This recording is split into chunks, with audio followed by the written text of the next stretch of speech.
Kate Bush, Nirvana, The Jam, Morrissey, and now UniFi. Releasing your second album, your big follow-up to something that was successful, is never easy. And last year, in 2024, when UniFi launched the U-NAS Pro, their very first NAS system, a 7-bay with 10 GBE knocking out at just $499, the market listened. And it was one of the most successful NAS devices last year, which continued into this year with lots of software development more. And now UniFi is moving into their phase 2, their difficult second album. And from there, they are launching several different NAS solutions here in the latter stages of 2025. And this is what we have come to talk about today. This is the UNAS 2, not a Pro, the UNAS 2, a 2-bay desktop NAS device. The brand is hoping that this, alongside a few other different devices in 4 and 8-bay, are going to allow them to continue to expand within the world of NAS. And I'll say right now, this is an unusual device. This might be the most unusual 2-bay I've ever had on the table, and I would argue a couple of features, one in particular, is completely unseen before in the world of 2-bay hard drive NAS. But let's crack on and talk about whether this deserves your money and your data. Now, just like the UNAS Pro that came before it, the big headline here from many users is going to be that price tag. The UNAS 2 rocks out at just $199. That's for a 2 times SATA hard drive 2.5 gig equipped NAS system, which makes it extraordinarily competitive as a turnkey NAS solution.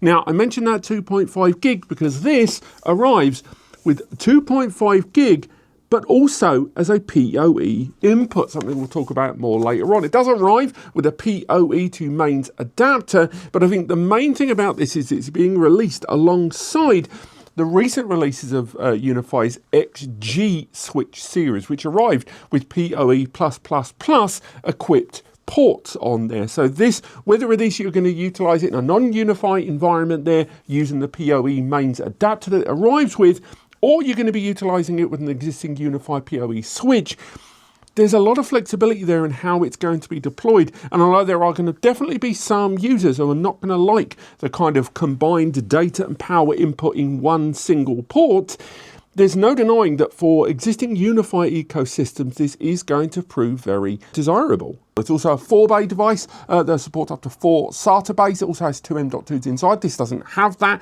This is a very affordable, low-scale 2-bay NAS solution, measuring around 13 centimeters by 12 centimeters by 22 centimeters, give or take. The design is remarkably compact, cooling running through it with its ventilated panel at the bottom. We'll talk more about that section later on. And they're at the back, because we've got a cooling fan based here at the top and air being drawn through that passive vent there. The panel there at the front gives us real-time information about our storage, our networking, but it is not touchscreen. You can't interact with it like you can on the UNAS Pro, which I know isn't going to be for everyone. We've got a USB Type-C port here at 5 gigabits per second, which allows us to add USB storage, something that was weirdly missing from the UNAS Pro. Even though that was a rack mount, I still miss it, so it's good to have it there. And you can mount that storage and make it accessible. You can even add it to some of the encrypted storage to a degree. But I will highlight, you can't use network adapters, you can't use like a UPS and use that for a heartbeat. It is just storage. You can't even use it for an expansion, or at least an official expansion where you can spread out the storage. Hopefully UniFi introduce an expansion soon. I'm surprised they haven't already, given they're sort of stretching their muscles a little bit there, particularly on a 2-bay, where realistically you're going to have 2 drives in a mirror, and therefore you're only really going to have 1 drive of storage. On the subject of storage, there at the base, we can see the ventilation there with the fan running through from the top.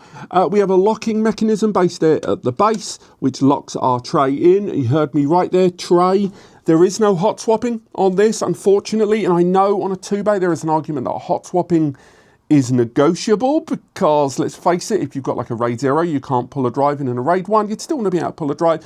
So ultimately, I'm kind of disappointed that there's no hot swapping on a device like this. Also, because of the placement of the power via that PoE, everything's kind of clustered there at the bottom, which I think is slightly problematic when it comes to, re-injecting a new drive. But to get to it, you put it to the unlocked settings, you grab there at the top, and you pull out the drive bay. You can see there, clear cut into the two different SATA connectors, kind of a back to front connection there. They're not in alignment, kind of one drive, the back is facing the back, and it sits there in a universal cage. As you can see there, they all clip in nicely. These aren't individual bays. One drive clips on either side there, directly interfacing there over SATA. And again, I tested up to 30 TB drives in height. They all worked fine, unsurprisingly.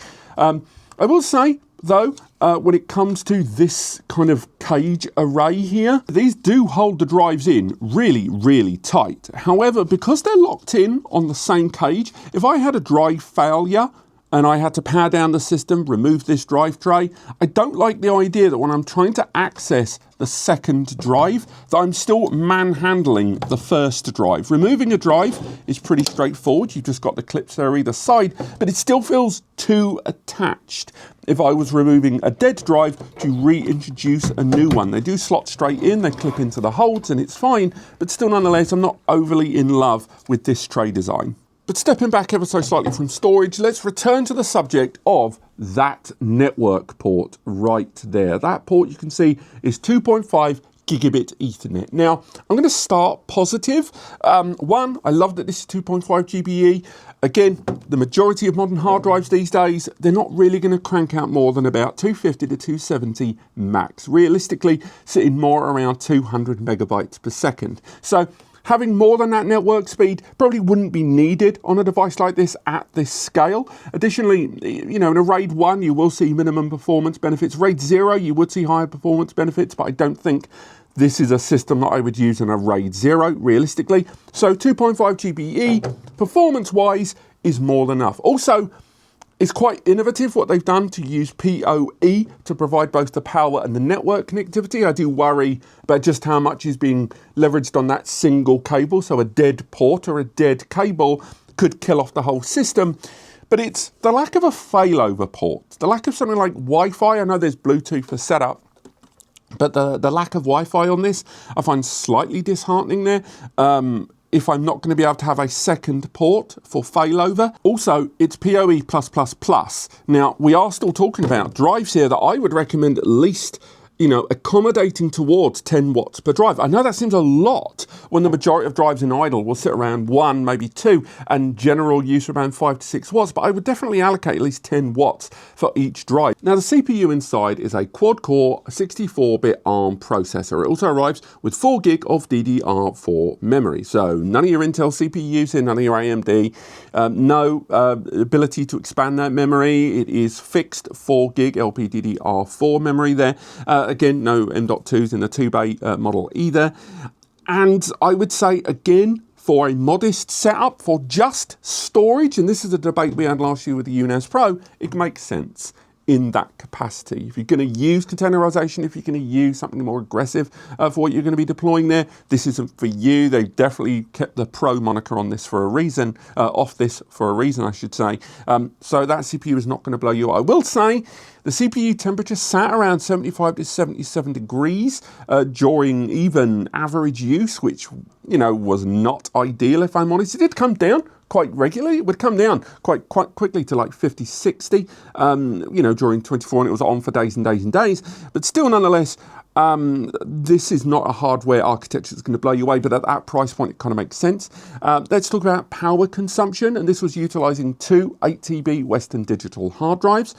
So when the system was in idle, just completely sitting there in the background, not doing anything, and this was me monitoring this via the 10G XG PoE switches from UniFi, I was able to monitor there that in idle, I saw around 16 to 17 watts utilization. When the CPU was at around about 25% utilization there, and that was doing a few background processes there and checking on the drives and shares, that was about 18 to 20 watts. When the CPU was around halfway use, like 40, 50% utilization, it went up to around 23, 24 watts overall.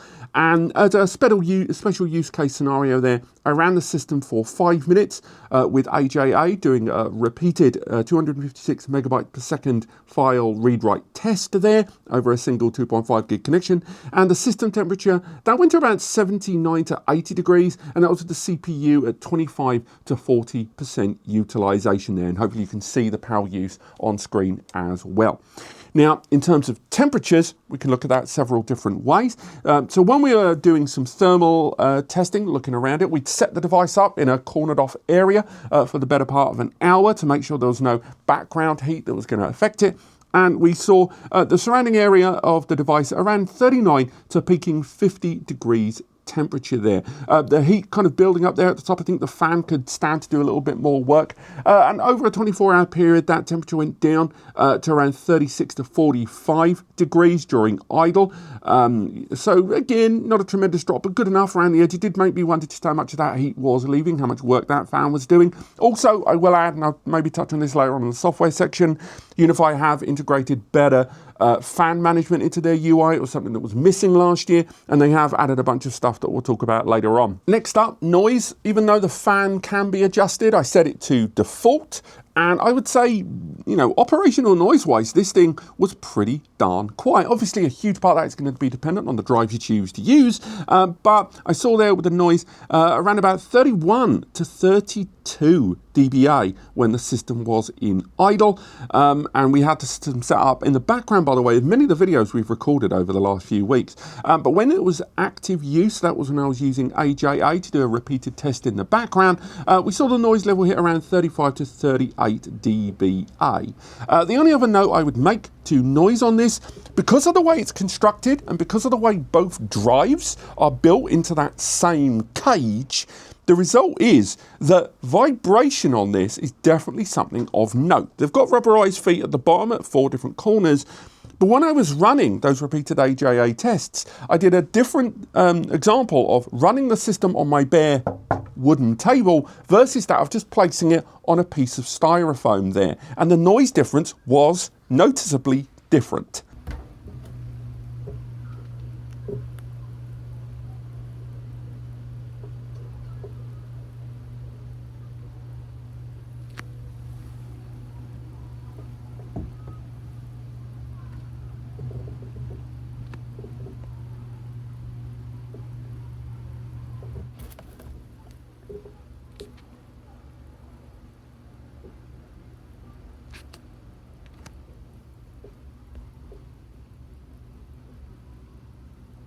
So that wasn't a huge surprise given this kind of solid integrated construction, but it is something to be aware of if you are going to deploy this on a desktop. Now, performance on this clearly is going to have an overhead. Once again, we've got 2 SATA hard drives in a RAID 1 environment here, and we've only got a single 2.5 gigabit Ethernet port that's also being used for power there. So I set my expectations to be pretty reflective of that. Now, in my testing, I did a test with Crystal Disk, and that was a repeated 1 gig test file there, and I saw 196 over 182 megabytes per second there with a mixed 70 to 30 at 145 megabytes per second. Now, Atto Disk Benchmark, we saw 223 over 163. We're starting to see a pattern there in terms of write performance, aren't we? Next, we saw AJA, another repeated test, and we saw read of 262 over 164. And overall write performance, because of that CPU, was definitely somewhat limiting. And obviously the drives we were using there had a rated write performance of around 180 to 200 megabytes per second. So that may well have performed a bottleneck. But still, nonetheless, write performance on this did not blow me away. Now, Windows transfer there, I transferred over 10 gigabyte of data in a Windows 11 environment there, and that was 8,792 mixed files, and that transfer took 4 minutes and 37 seconds. And again, varied degrees of 4K media right the way down to Notepad docs. Not awe-inspiring, but at the same time, this isn't designed to be that way. This is a quad-core ARM. It is a 2.5 gig connection. These are relatively good numbers for that scale. However, you aren't buying this for the hardware, are you? You might be. You are buying this because it's turnkey. So let's look at the software that this arrives with and just how much has changed in a year of UniFi. So here is the UI of the UniFi UNAS-to-NAS here. It's a single pane of glass there, pretty much everything on a single screen. You can dig in, obviously, on the left-hand options here. This is the screen at 100%. Also, I will say I'm accessing this right now via the UI.com account access that I've created there, but if you go into the control plane, you can completely control remote access if you choose to. You can't use any other services from what I can see at this time, but you can utilize local access credentials. You can keep this completely offline. You don't even need to use the UI.com account if you don't want to. But returning to this, let's start off with talking about the GUI. It's easy to access, it's responsive, gives you real-time information. You can adjust some of these charts here. You can find out more about the snapshots, the storage, the health of the system. You can also adjust the fan if you choose to, changing some of those levels as needed. On top of that, you can manage your storage, manage your backups, manage your file access, your protocols, users, and more. So it's all there built in at the front end. So first up, let's look at managing the storage. Let's go to the very base level of it, the storage itself. As you can see, I've created a RAID 1 environment here with those 2 drives inside. There's not much in terms of customization there, because let's face it, it's a 2-bay. Other than a RAID 0, what else have you got? And then you can see the health of individual drives there, the temperatures, and what you can see they're running at 48 degrees. I've just rebooted the system as well for this. It's only been in operation, I believe, for about 10 to 20 minutes. I think maybe even a fraction more than that. And of course, there is file folder level access as well. You can create multiple shared drives as you see fit. I've created individual users drives, and we'll talk about users later on, but you can also create whole scale storage containers there. I couldn't see, I might be wrong here, but unlike some of the more larger scale UniFi devices, I couldn't find the ability to create an encrypted drive here. I don't know if that's something I'm missing, but I knew you can create an encrypted drive on the large scale devices. You can create individual users, create a new storage area. Let's call this one Share 2. And you can see it's on storage pool 1, click add, and boom, you're good to go. It's going to create this new share. And then from there, you can customize it, say who's got access and more. You can also create a snapshot routine there at 12 midnight, as you can see. And these snapshots, by the way, are completely manageable here via the snapshot settings. And again, there's all of the snapshots I'm creating. You can go back over time. So go into an individual snapshot with ease and restore it as you see fit. So for example, if we go into 2 share here, as you can see, we've got snapshots, we've got multiple files here. So if we just select one, these are just photos that were taken from within the device as I was doing my review. And on the right hand side of the screen, more real-time information about it, how you want to share it if you choose, download it locally if you choose, and see more information about the history of this file. With sharing set to expiration dates, access limits, password restrictions there, and all of those shares, by the way, are managed quite easily via the share link section here. So if you have created a shareable link and you want to, review the code, change the password, or just completely nullify it, you can do that on the fly. And as for acting on those snapshots, go into any folder that you've already created snapshots for. So for example, the 2 share option here, and you go in on the left-hand side, there are different variations of the snapshot I've created. We can go to that snapshot 14, and if we choose to, we can restore that snapshot to the previous file configuration and state, or we can lock that snapshot to ensure that that one can never be overwritten. And therefore, over time, as more and more snapshots are created to allow easy rollbacks, and again, not the same as a backup, you're able to lock some of these that are just steadfast, kind of return to the status quo snapshots easily. And access for individual users is really easy and straightforward to set up here. As you can see, I've already got 2 pending users there and a super user I've created. And whether you want to create a new admin user or just a general Billy Basic user, you can do that. Assigning the level of access that they've got, whether they're going to be an admin or not, or restrict them to only local network access if you choose to, whether they're a super admin or different roles that you can create over time, as well as giving them file access, file service credentials, such as using Samba, SMB, or Apple Time Machine. There's still no support of iSCSI, sadly. They have introduced NFS, but you can also create a personal drive for that user with a storage limit if you choose to. But again, as mentioned, I couldn't really see any option for encrypted access or create an encrypted storage areas, at least on this non-pro device there. You can create those easily, as well as going into the settings if you choose, if you're in an enterprise frame of mind, to take advantage of their enterprise identity service, and you can take advantage of two-factor authentication using the UniFi app if you choose to, as well the UniFi Verify application. And again, managing some of those file services, as mentioned, there's no support of iSCSI at this time, but you can access it. Again, you've only got that single network port there. We've got web access, we've got Samba, and again, it will show you how to mount it very easily and give you the identity of the mount if you choose to. So fairly standard stuff, and it's all presented pretty user-friendly overall. Now we've got managing backups. You've got two kinds of backup management there. You've got system configuration backup, and then you've got proper data backup. So let's get system backups out of the way early doors. You go into the control plane, go into the backup options there, and if you connected it to a UI.com account, you can back up your system configuration easily, as well as restoring one. By the way, this extends to the first time setup as well. First time setup of this device.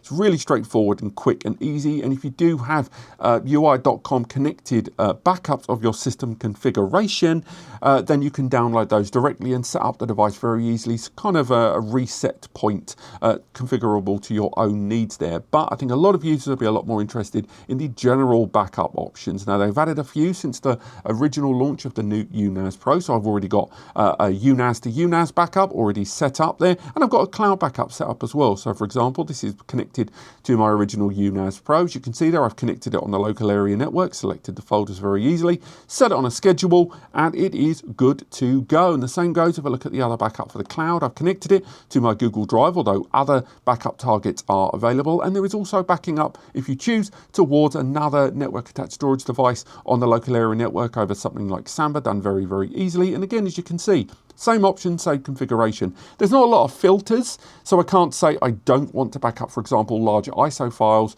which may not be needed to be backed up, but other smaller files are. They could extend the level of filters, but you can include backup operations for other users' drives if you're an admin, not just singular accessed drives there. So nice stuff. I do think there's a little bit more growth to be made here on the backup appliance, and indeed creating a new backup is pretty straightforward.